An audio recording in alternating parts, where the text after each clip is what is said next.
Okay guys, welcome back. So this is kind of going to be a little bit of a lengthy video, and I'm going to tie a couple threads together on this beautiful sunny Sunday morning at the end of April. Uh, if you guys like my content, one of my rules is that I have never asked my viewers to subscribe. And the reason for that is I try and let my content speak for itself. Uh, this was never about money. For those of you who have followed my channel for a long time, you know that I'm an organic farmer, family sized. I'm approaching later middle age, but the purpose of my channel is to train farmers how to organic farm. It's how to show them that there are other options out there. And you know, I'm here in northeast Kansas. I'm going to flip the camera around here in a little bit, but I'm down next to a beautiful river that runs through my land. And so this is one of the wet areas of the state of Kansas here in the northeast corner. And it's a relatively very productive farming country. But anyway, the purpose of the channel is to train people, show them that there are other options out there. There are other methods of production in the rural areas in the central United States. And so I have let my content speak for itself. But just lately here, we are taking on a new endeavor. And I'm going to speak about that here shortly. So guys, I walked about 15 feet out of the river. This is the bottom that was decertified for 3 years as part of the Dicamba incident last year. And the story that I'm going to talk about is Dicamba. And the reason at the start of this video that I asked you guys to subscribe is for the simple reason that subscriber count allows your videos to appear in description. It allows for the message to spread further. And in the rural areas right now, we have two problems that I can see. One is depressed commodity prices, and due to a whole bunch of factors, that's probably not going to change. And incidentally, the pricing problems in the conventional sector, they are in the organic sector also. The organic prices have come down dramatically in the last couple years due to a whole host of factors. We have seen one little bitty spike in the organic feed soybean price, and that spike came about because the ports are closed and the United States is having a hard time importing organic feed beans from foreign countries. But we do have depressed economy and a depressed economy in the rural areas, and that's for the simple fact that input costs keep going up, and you know, the price of the raw commodity that you're selling has been relatively deflated. So the other problem from my perspective is Dicamba. And the reality is, guys, is that I have been involved in organics for over 30 years. It's pretty much the only way I have ever farmed. It's the only way that I know how to farm. And so it is all I have ever done. I have participated in a whole bunch of different levels of the organic industry. One of the ones that I currently engage in is that I do sit on the board of directors of an NOP accredited ACA. That means an organic certification agent. And so how all this is tying together is that several years ago, Monsanto made the decision to push for the adoption of Dicamba technology in the United States. And through time, Dicamba drift incidents are going up, and they are not only hitting, specialty crop production, whether it be grapes or trees or gardeners. They are hitting organic farmers. They are also hitting conventional farmers who did not use the Dicamba tech. And, their beans are being damaged by Dicamba. But one of the hats I wear is on the ACA board. So as part of, that role, one of the things that I intend to do, I have committed to this, and the decision, I really made it last summer when I started posting about Dicamba. There are very few farmers that are willing to talk about Dicamba. And the core reality there is that many farmers have signed an associate licensing agreement with Monsanto. And so they are legally bound, to a whole set of things. So the reality is that I am not bound to those things. My farm does not have an associate licensing agreement attached to it because I have not used genetically modified technology on this land. And so that's one of the things that frees me up to speak about that technology itself. I have never used any genetically modified technology, and therefore there is no licensing agreement attached to me or my farm. So last summer in one of the videos I showed you the Monsanto FES. I found that that's a field engagement specialist show up, and when that guy showed up, we did meet him at the gate, and I asked for him to give me his name and his home office, and he was very hesitant to do that. He was under the impression that our farm had an associate licensing agreement attached to it, which gave him an open-ended right of egress to come onto our property and to do his investigations. Well, he figured out pretty quick that he did not have that right because there was no associate licensing agreement attached to that land. And after we had our little, micro confrontation there, he eventually gave me his name, his job title, and his home office that he was dispatched out of, working for Monsanto. At that point in time, we did go out on the farm and he did his walk around, and, I included in that video some pictures of him. Obviously, he wanted to remain anonymous, but another thing that we learned as a result of the Dicamba incident last year, and we learned it with KDA too, that Kansas is a one-party state. And so what that means is that I am able, if there are two parties, there's somebody running the camera and there's somebody that's being filmed.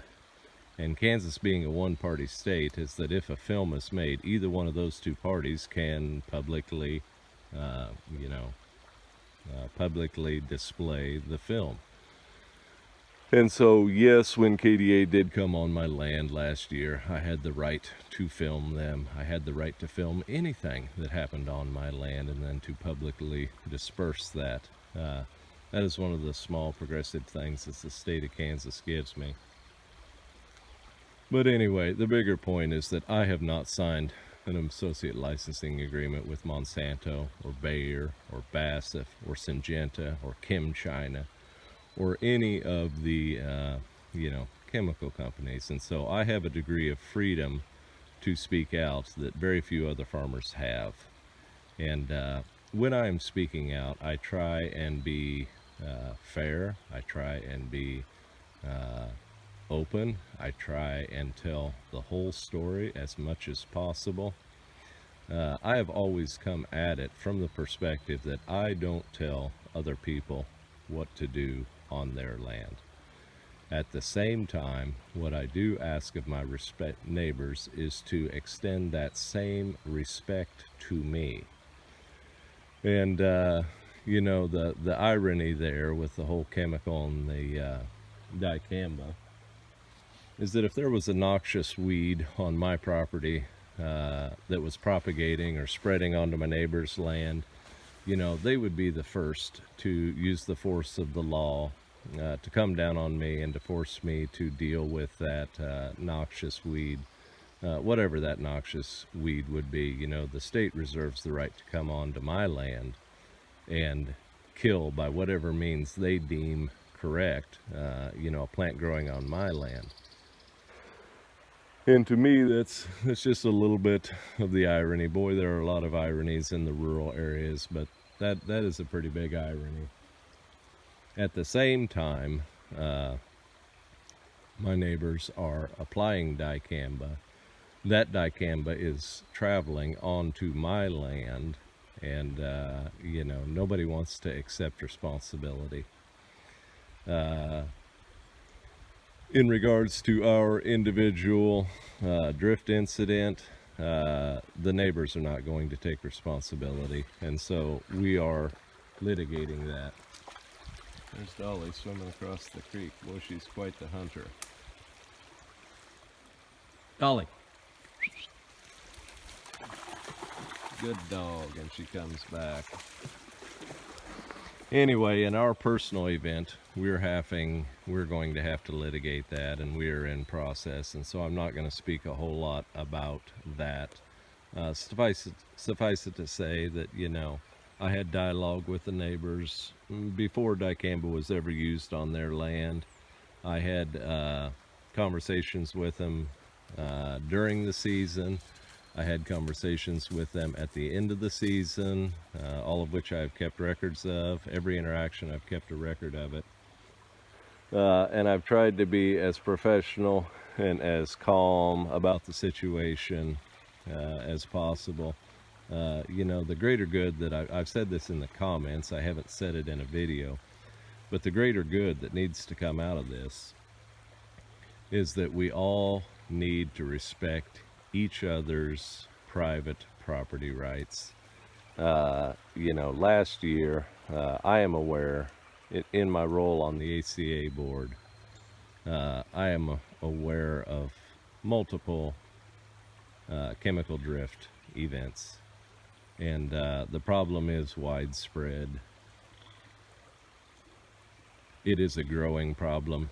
It is a increasing problem, and as such, you know, we have to try and do something to deal with it. You know, what we choose or how we choose to deal with it, you know, I'm not necessarily for the outright banning of dicamba. I am advocating for responsible usage of dicamba, but we have to engineer a solution that allows all of us to coexist. There are many different types of production in our rural areas, and I'm a firm believer that we need diversity, and we need to encourage all those different and those diverse production models. They all have merit, and if we can figure out a way to coexist and move forward, that will be for the best. So a week ago, I did have a meeting with the Kansas Secretary of Agriculture and the head of the Chemical Control Division for Kansas. And we had a very respectful and open meeting, and there were a couple others in attendance as well. But the core of the message that we expressed to them is that dicamba is a problem, and the current regulatory, how we're dealing with the problem, is it's engendering ill will among producers.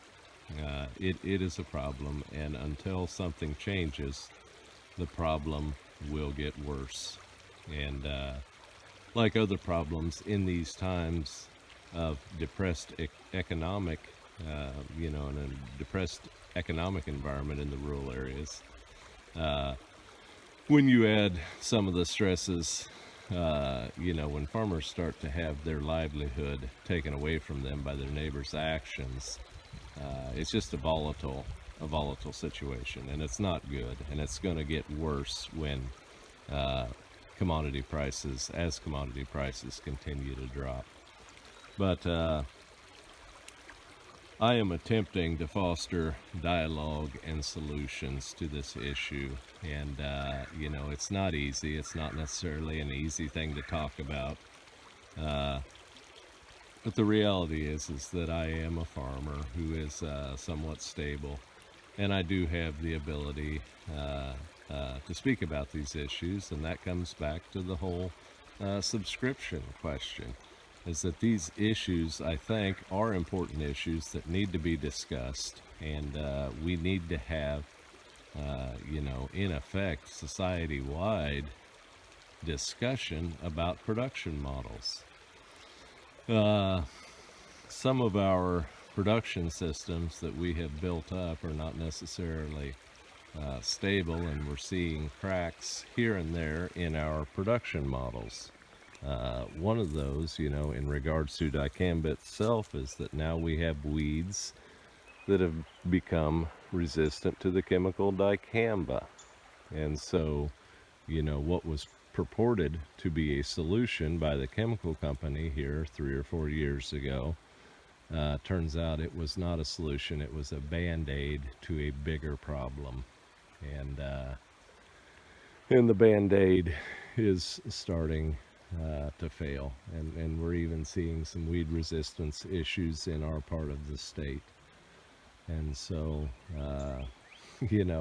things are always changing, and things are always moving forward,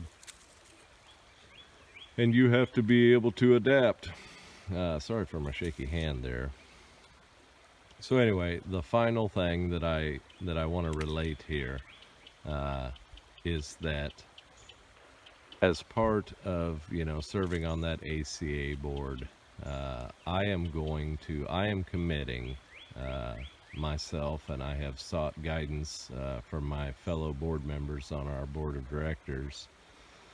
But I intend to attend NOSB meetings. That's the National Organic Standards Boards. That's part of the regulatory oversight of organic production in America. But there is one of those meetings coming up this fall in the state of Iowa, and I have committed to attending that meeting and speaking on the behalf of many different producers, organic producers here in the United States. And one of the gray areas, what I'm going to speak with about the NOSB, and I've never said it in a video before, but I'm going to say it right now, is that one of the problems with chemical drift on organic farms is that different ACAs, accredited certification agents, in the U.S. there's multiple different entities that certify organic producers.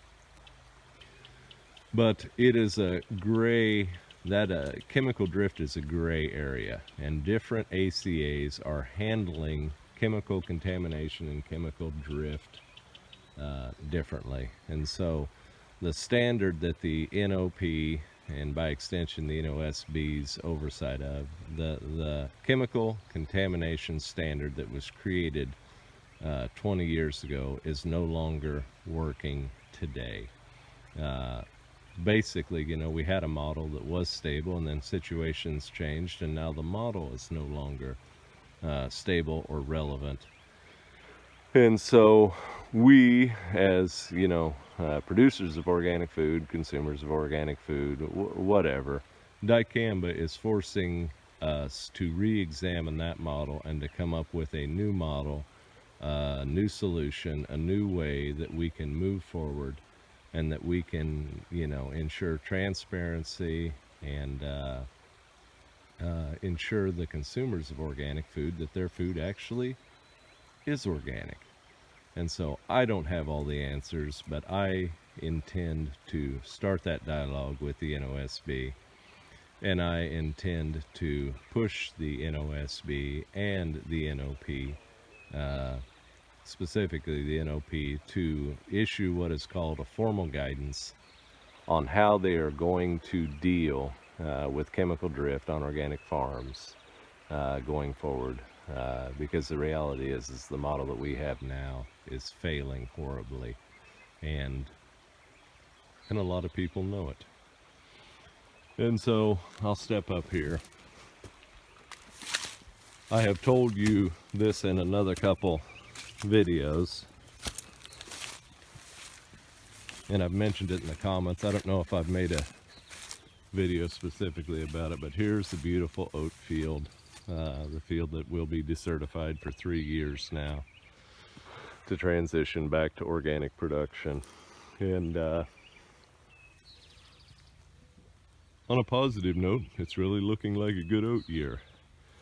And the oats have been burned back a couple times with the freezes and the snows that we've had, but they are green and they're growing. And so I will be able to survive this injury and this event, and I will continue to move forward and do the best that I can do with the resources at my disposal. But the problem that we have with Dicamba and with openness and with coexistence between neighbors who are using different production models, we as a society, we as farmers, we as residents in farm country, we all have to figure out a way that we can respect each other and move forward, how we can coexist, and how we can tolerate diversity. So thanks for watching, guys. This is one of my longest films, and I apologize for that. But it's not a short message. It's actually a quite complex story. And I've never been one for simple solutions.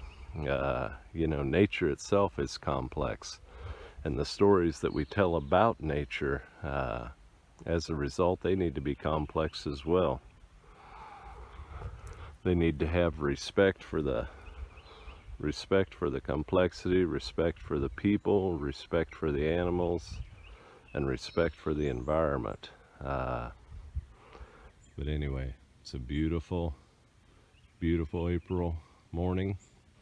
My view, you know, I have been posting a few more videos than normal, so if it dries out next week, the busy season is going to start, and when the busy season starts, I film a lot less. And so that's what we got going on, guys. Thanks for watching.